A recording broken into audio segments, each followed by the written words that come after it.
ശ്രീ പാണ്ഡ്യാല ഷാജിയിലേക്കാണ് പോകുന്നത്. ശ്രീ പാണ്ഡ്യാല ഷാജി, ടി.പി. ചന്ദ്രശേഖരൻ വധക്കേസിന് ശേഷം CPM അങ്ങേയറ്റം പ്രതിരോധത്തിലായ സംഭവമാണ് ഈ പെരിയയിലെ ഇരട്ടക്കൊലപാതകം എന്നുള്ളത്. അവിടെ ഒരു പ്രാദേശിക വിഷയം ആദ്യമായി ഉടലെടുക്കുകയാണ്. അവിടെ പീതാംബരന് പരിക്കേൽക്കുന്ന സാഹചര്യമുണ്ടായി.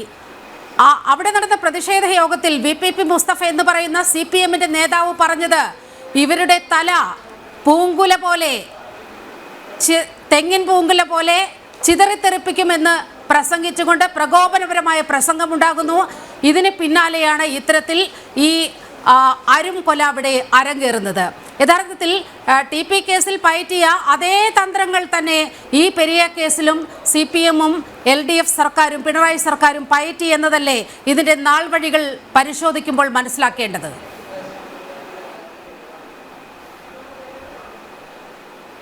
തീർച്ചയായും തന്നെയാണ്. അതിലൊരു പ്രധാനപ്പെട്ട വിഷയം എന്ന് പറഞ്ഞാൽ പിന്നെ CPIM ഒരു കമ്മ്യൂണിസ്റ്റ് പാർട്ടി എന്ന പേരിലാണ് ഇതിൻ്റെ സംഘടനാ രൂപം ഇപ്പോഴും നിലനിൽക്കുന്നത്. അപ്പം അതിൻ്റെ സംഘടനാ രൂപം ഈ രീതിയിൽ നിലനിൽക്കുന്നത് കൊണ്ട് തന്നെ ജനാധിപത്യപരമായിരിക്കുന്ന അഭിപ്രായങ്ങളെ ബഹുമാനിക്കാതിരിക്കുക, നിർദ്ദയം അതിനെ തള്ളിക്കളയുക, അതുവഴി എതിർ ശബ്ദങ്ങളെ മുഴുവൻ തന്നെ ഇല്ലായ്മ ചെയ്യുന്നതിനായി കൊലപാതകങ്ങൾ ചെയ്യുക എന്ന് പറയുന്നത് അതിൻ്റെ സ്വാഭാവികമായ രീതിയും ഒരു ക്രമവും മാത്രമാണ്.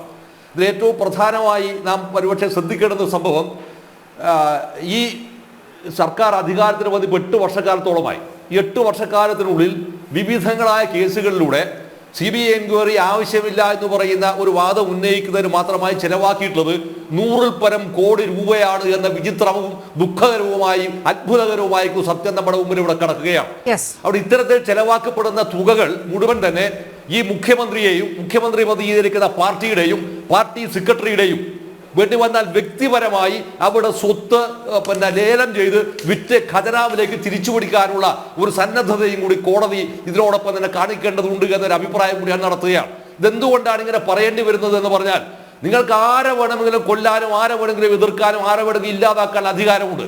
നോക്കൂ, ഇതെല്ലാം തന്നെ സംഭവിച്ചത് എവിടെയാണ്? കോടതിയുടെ മുമ്പിൽ തെളിവ് വന്നു എന്നതിന്റെ അടിസ്ഥാനത്തിലാണ്. സാങ്കേതികമായിട്ട് വിജയമാണിത്. ഈ സാങ്കേതികത്വം ഇല്ലാത്തതിന്റെ പേരിലാണ് തലശ്ശേരിക്ക് അടുത്ത് വെച്ച് KT ജയകൃഷ്ണൻ മാസ്റ്റർ എന്ന് പറയുന്നത് BJPയുടെ യുവമോർച്ചയുടെ സംസ്ഥാന പ്രസിഡന്റായിരിക്കുന്ന KT ജയകൃഷ്ണൻ മാസ്റ്റർ, അതും തെങ്ങിൻ പൂക്കുല ചിതറുന്നത് പോലെയാണ്. തലയുടേതായിരിക്കുന്ന ഒരു ഭാഗം പോലും ബാക്കി ഉണ്ടായിട്ടില്ല. കേസ് തെളിയിക്കുന്നതിന് ആവശ്യമായിരിക്കുന്ന ഒരു ഡോക്യുമെന്റ് പോലും കൊടുക്കാൻ കഴിഞ്ഞില്ല. സംഭവം എന്തായിരുന്നു? ആ കേസെ തള്ളിപ്പോയി.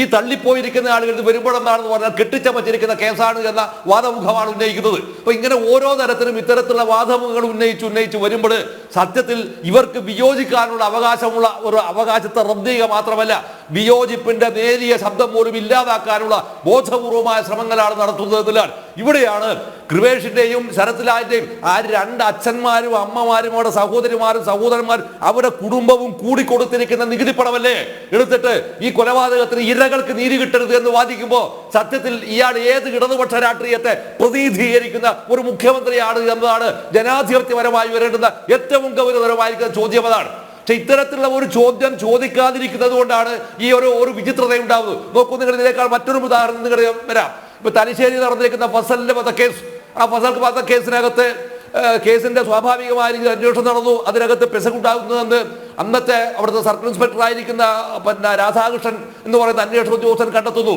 CPIM ആണ് ഇപ്പൊ ഈ പറയുന്ന കൊലപാതകത്തിന്റെ പുറകിൽ ഗൂഢാലോചന നടത്തിയുടെ പോലെയാണ് ചെയ്തതെന്ന് തിരിച്ചറിയുകയും വരുന്നൊരവസ്ഥ വന്നപ്പോ ഈ C. രാധാകൃഷ്ണൻ എന്ന് പറയുന്ന ആളെ പിന്നീട് ചെയ്തത് എന്താണ്? തളിപ്പറമ്പിൽ അയാളെ ട്രാൻസ്ഫർ ചെയ്യുകയും തളിപ്പറമ്പിൽ വെച്ച് ഒരു ലൈംഗിക ആരോപണം ഉൾപ്പെടെയുള്ള കഥകൾ ഉണ്ടാക്കി അയാളെ നശിപ്പിക്കുകയാണ് ശ്രമിച്ചത്. അതെല്ലാം കോടതിയിൽ തെളിയിക്കപ്പെടാൻ സാധ്യമല്ലാത്തതുകൊണ്ട് അയാൾ സർവീസിലേക്ക് തിരിച്ചു വന്നു. പെൻഷൻ പോലും കിട്ടാത്ത അവസ്ഥ വന്നപ്പോ ഈ മുഖ്യമന്ത്രി എന്ന് പറയുന്ന ഈ മനുഷ്യന്റെ മുമ്പിൽ, മനുഷ്യൻ എന്ന് വിളിക്കാൻ പാടില്ല അയാളുടെ മുമ്പിൽ പോയിട്ട് എനിക്കൊരു ജീവിക്കാനൊരു വരുമാനവുമില്ല, അതുകൊണ്ട് എൻ്റെ പെൻഷൻ തരാൻ ഒരു ക്രമമെങ്കിലും ഉണ്ടാക്കണം, ഇല്ലെങ്കിൽ ഞാൻ ആത്മഹത്യ ചെയ്യേണ്ടി വരുമെന്ന് വിങ്ങിപ്പൊട്ടി പറഞ്ഞപ്പോ ഈ ക്രൂരനായ മനുഷ്യൻ പറഞ്ഞ മറുപടി പത്രത്തിൽ വന്നതാണത്. അദ്ദേഹം പറഞ്ഞത് എന്നാൽ അത് വേഗം നോക്കിക്കോ എന്നാണ് പറഞ്ഞത്. എന്നാൽ അത് വേഗം ആവട്ടെ, അതാ നല്ലതെന്നാണ്. സത്യത്തിൽ ചെയ്യേണ്ടത് എന്തായിരുന്നു? ഈ മുഖ്യമന്ത്രി ഇരുന്നിക്കുന്ന കസേര കൂട്ടി ചവിട്ടിയായുടെ മുഖത്ത് നോക്കി ഷൂട്ട് ചവിട്ടേണ്ടതായിരുന്നു വാസ്തവത്തിൽ ഈ പറയുന്ന രാധാകൃഷ്ണൻ. അവിടെയാണ് വാസ്തവത്തിൽ ജനാധിപത്യം ഉണ്ടാവുന്നത്. ഇതൊന്നും തന്നെ ചെയ്യാൻ അവകാശം നമുക്കില്ല എന്ന് പറയുകയും ആരെ വേണമെങ്കിലും നിങ്ങൾക്ക് എന്തും ചെയ്യാനുള്ള അവകാശവും അധികാരവും നിങ്ങൾ നിക്ഷിപ്തമാണെന്ന് പറയുമ്പോഴാണ് നിങ്ങൾ വാസ്തവത്തിൽ എന്തായി തീർന്നത്? ഒരു ഓട്ടോക്രാറ്റിക് ഫോം ഓഫ് ഗവൺമെന്റിന്റെ ഭാഗമായി തീർന്നത്. അവിടെയാണ് ഈ വിധിന്യായം ഏറ്റവും ജനാധിപത്യപരമായ ഒരു വിധിന്യായമായി മാറുന്നത്. ഇതിനു ശേഷം ഇവർ പറയാൻ പോകുന്നത് എന്തായിരിക്കും? ഇപ്പോൾ ഇ.പി. ജയരാജൻ വന്നിരിക്കുന്ന പുതിയ കഥയുമായി ഇ.പി. ജയരാജൻ വന്ന് പറഞ്ഞു കഴിഞ്ഞു ഇതൊരു കീഴ്ക്കോടതിയുടെ വിധിയല്ലേ എന്നാണ്. എന്ന് പറഞ്ഞ അർത്ഥം എന്താണ്? ഇനിയും കോടികൾ വിരിക്കും. പിണറായി എന്ന് പറഞ്ഞ സ്ഥലത്ത് ഈ മുഖ്യമന്ത്രിയുടെ പാണ്ഡ്യാല ഷാജി അദ്ദേഹം പറഞ്ഞു വെക്കുന്നത് മേൽക്കോടതികൾ ധാരാളം, അവിടെയും ഈ സർക്കാർ ഖജനാവിനെ കണ്ടുകൊണ്ടാണ് ഇത്തരത്തിൽ വലിയ വീമ്പിളക്കുന്നത്. ഞങ്ങൾ സുപ്രീം കോടതി വരെ പോയി ഈ കൊലയാളികൾക്ക് നീതി ലഭ്യമാക്കി കൊടുക്കുമെന്നതൊക്കെ.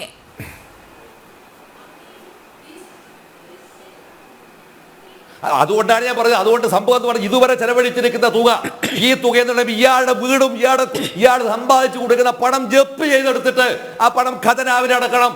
ഇതാണ് ഞാൻ ഈ ചർച്ചയിൽ ആവശ്യപ്പെട്ട പ്രധാനപ്പെട്ട ഒരു വാദം. രണ്ടാമത്തെ ഒരു ചെറിയൊരു സംഭവം കൂടി. ഇയാളുടെ വീട്ടിന് അടുത്തുന്ന ഏതാണ് ജസ്റ്റ് ഒരു 500 മീറ്റർ മാത്രം ദൂരമുള്ള സ്ഥലത്താണ് രബിത്ത് എന്ന് പറയുന്ന ഒരു ചെറുപ്പക്കാരനെ പിന്നെ പിണറായിൽ വെട്ടിക്കൊന്ന് അറുത്തു കൊല്ലുകയാണ് ചെയ്ത്. ഗർഭിണിയായിരിക്കുന്ന സഹോദരിക്ക് മരുന്ന് വാങ്ങാൻ പോകുന്ന സമയത്താണ് പിറകിൽ നിന്ന് വലിച്ചിട്ട് കൊന്നത്. അതിന്റെ മേലെ ഇപ്പത്തെ പിണറായി പിരിച്ചെടുക്കുന്ന തുക എത്രയാണെന്ന് അറിയാമോ നിങ്ങൾക്ക്? ഏതാണ്ട് 1 കോടി രൂപയാണ് പിരിച്ചത്. അത് ഏത് ലൈബ്രറിയുടെ പേരിലാണ് പറയുന്നത്? EMS ലൈബ്രറിയുടെ പേരിലാണ് ആ പിരിവ് നടത്തിയത്. അറിയോ നിങ്ങൾ? കേരളത്തില് ആദ്യത്തെ മുഖ്യമന്ത്രി, ആ മുഖ്യമന്ത്രിയുടെ പേരിൽ പിണറായിയുടെ, ഞാൻ നേരത്തെ അതിന്റെ പിന്നെ ആ ലൈബ്രറിയുടെ പിന്നെ എന്താ പറയുക ലൈബ്രറിയിൽ പണിയെടുത്ത ഒരാളാണ് ഞാൻ. ദേശീയ കലാപരിഷത്ത് വായനശാലയുടെ 1 കോടി രൂപയുടെ കുറിയും അത് ഏർപ്പാട് നടത്തിയിരിക്കുന്നത് എന്തിനാണ്? ഈ പ്രതികളെ അതിൽ നിന്ന് രക്ഷിക്കാനുള്ള ബോധപൂർവമായ ശ്രമത്തിന്റെ ഭാഗമാണ്. അതായത് നെല്ലും പണവും കുമിഞ്ഞവന് കൊല്ലും കൊലയും കുലാധികാരം എന്ന് പറയുന്ന ഒരു കാട്ടുനീതി നടപ്പാക്കാൻ തിരഞ്ഞെടുക്കപ്പെട്ടിരിക്കുന്ന ഒരു ഗവൺമെന്റിനെ ഉപയോഗിക്കുക. ഇതിനോട് വലിയ അനീതി പറയില്ല. അതുകൊണ്ട് തന്നെ CPIM-ന്റെ സംഘടനയിൽ നിന്നോ ഉത്തരവാദപ്പെട്ട ഇവരിൽ നിന്നോ ജപ്തി ചെയ്ത് പണം കൃത്യമായി തിരിച്ചെടുത്ത്, പിന്നെ നികുതി പിരിച്ചെടുത്തല്ല, പണം ഇവരിൽ നിന്ന് ജപ്തി ചെയ്ത് തിരിച്ചെടുത്ത് ഖജനാവിലടക്കാനുള്ള സംവിധാനം കോടതി ഇടപെട്ടിട്ട് ഉണ്ടാവണമെന്നാണ് ഒരു അഭ്യർത്ഥനയാണ് ഞാൻ ഇതിനകത്ത് ആവശ്യപ്പെടുന്നത്. അതാണ് കേരളത്തിന്റെ പൊതുസമൂഹം. ഞാൻ അങ്ങയിലേക്ക് വരാം ശ്രീ പാണ്ഡ്യാല ഷാജി.